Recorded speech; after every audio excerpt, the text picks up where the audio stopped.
안녕하세요. 난소암 4기, 유방암, 갑상선암 그리고 위암을 극복하며 11년째 살고 있는 나목두기입니다. 이제는 2021년이 되었으니까 12년째라고 말해야겠네요. 내가 생각해도 내가 기특하네요. 이렇게 꿋꿋이 살고 있으니까. 오늘은 난소암이 재발 전이 되어 스스로 항암하다가 집에서 있는 게 힘들어서 암요양병원으로 그 삶의 터전을 옮겨 지내면서 기록했던 병상일기를 보려고 합니다.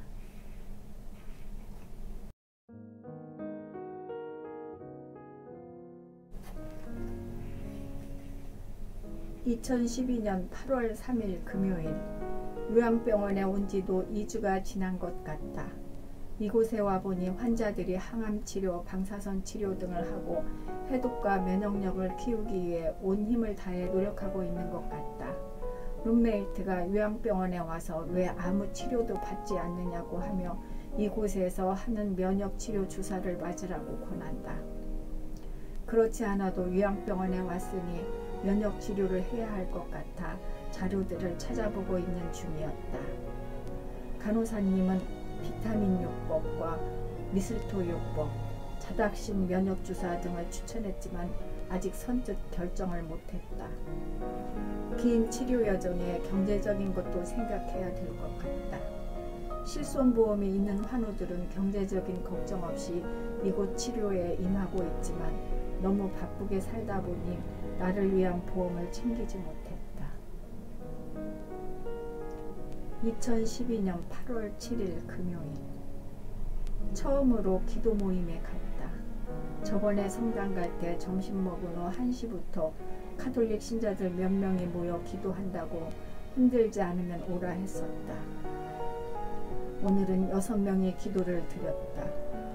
삼중기도와 주무경 그리고 그날 성서를 돌아가며 읽는 순서로 진행이 되었다. 이렇게 모여 기도하고 잠깐이나마 힘듦을 담소로 나누며 서로를 위로하고 형제애를 나누니 많이 위안이 되는 것 같다. 가능한 빠지지 않고 공동 기도에 참여해야겠다.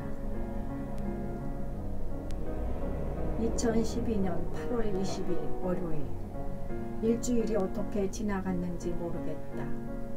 항암 후 요양병원에 들어와 진통제에 취해 비몽사몽 지냈다. 사지육신이 칼로 에이는 듯 나의 몸은 고통을 이겨낼 수가 없어서 8시간마다 마약성 진통제를 먹고 몽롱한 정신으로 잠속에서 헤맸었다. 그런데 오늘부터는 다시 몸이 소생하는 듯 조금씩 밥도 먹게 된다. 같은 병실 유정씨와 현자가 고맙다. 미음도 끓여주고 누룽지도 끓여줘 숭늉을 마시게 했다. 은자는 병원 치료가 끝나고 관리 중인데 정말 요양생활을 잘하고 있다. 나도 치료가 끝나고 이런 때가 올 수 있을까? 2012년 8월 23일 목요일, 딸들이 요양병원으로 왔다. 큰딸이 집에 있는데 차를 몰고 왔다. 엄마 기분 전환 겸 1박 2일로 안면도 근처로 휴가를 계획하고 나를 픽업하러 온 것이다. 병원에 외박을 신청하고 따라 나섰다. 나는 뒷자리에서 차창 밖으로 경치를 보기도 하고 힘들면 눕기도 하면서 도착지에 다다랐다. 도착한 곳은 안면도 자연휴양림이 있는 안면도 소나무 숲이다. 오랜 역사를 지닌 소나무 숲으로 곱게 자란 적송이 하늘을 찌를 듯이 장관을 이루고 있다. 안내판을 읽어보니 옛날에 고려 왕실, 조선 왕실이 직접 관리한 곳이라 하였다. 1시간 이상 산책을 하고 읍내로 나와 꽃게탕을 먹었다. 그리고 예약해 놓은 황토방 숙소를 또다시 숲길을 달려 한참을 찾아서 갔다. 내일은 바닷가를 구경하고 점심 식사 후 멋진 카페에 들려 차를 마신 다음 돌아간다 하였다. 오랜만에 항암 스트레스를 벗어나 자연과 함께 힐링을 하였다. 고마운 딸들, 사랑하는 딸들 시집가는 걸 보려면 꼭 살아야지. 결혼식 때 딸들 눈물 흘리지 않도록. 2012년 8월 29일 수요일. 오늘도 아침 6시에 눈을 떴다. 유정이와 은자가 새벽 예배 간 동안 일어나 아침 기도와 묵주 9일 기도를 드린 후 어제 씻어 준비해 놓은 야채와 과일로 해독 주스를 만든다. 당근, 양배추, 브로콜리, 토마토는 삶아 브루벨리와 바나나, 사과를 같이 넣어 믹서에 간다. 한 달 전부터 나의 아침 일과다. 예배를 끝나고 오면 한 컵씩 나눠주고 옆방의 레지나에게도 배달한다. 그리고 3층의 목사 사모님에게도 갖다 준다. 레지나와 목사 사모님은 항암 중으로 말기 환우들이다. 힘들지만 내 것을 준비하면서 조금 양을 많이 해서 조금이나마 식사를 못하는 자매들에게 나눔을 하려고 한다. 서로 같은 처지에 있기 때문에 모두들 힘이 들지만 작은 나눔이 위안이 되기도 한다.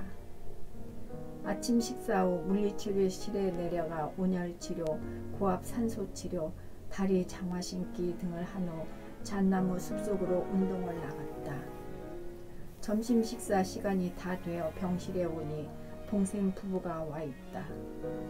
토마토와 바나나, 수박, 그리고 현미 쑥떡을 한 말 해가지고 왔다.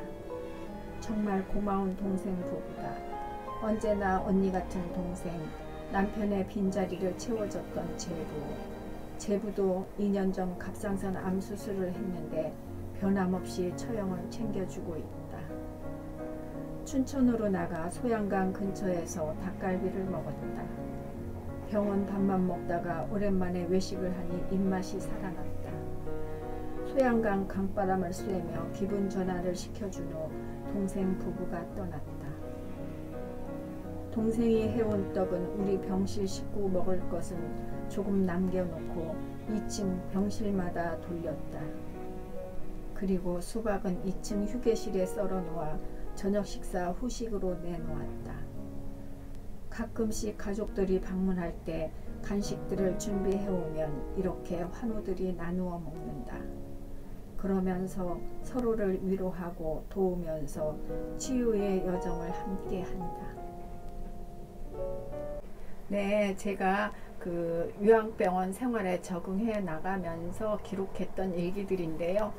제 성격이 워낙 내성적이다 보니까 처음에는 새로운 환경에 적응하는 것이 쉽지는 않았지만 같은 어려움을 가지고 있는 우리 환우들과 지내면서 끈끈한 정으로 서로의 아픔을 나누고 또 위로하며 함께 견디어 나가면서 저희 투병 생활에 많은 도움이 되었던 것 같아요.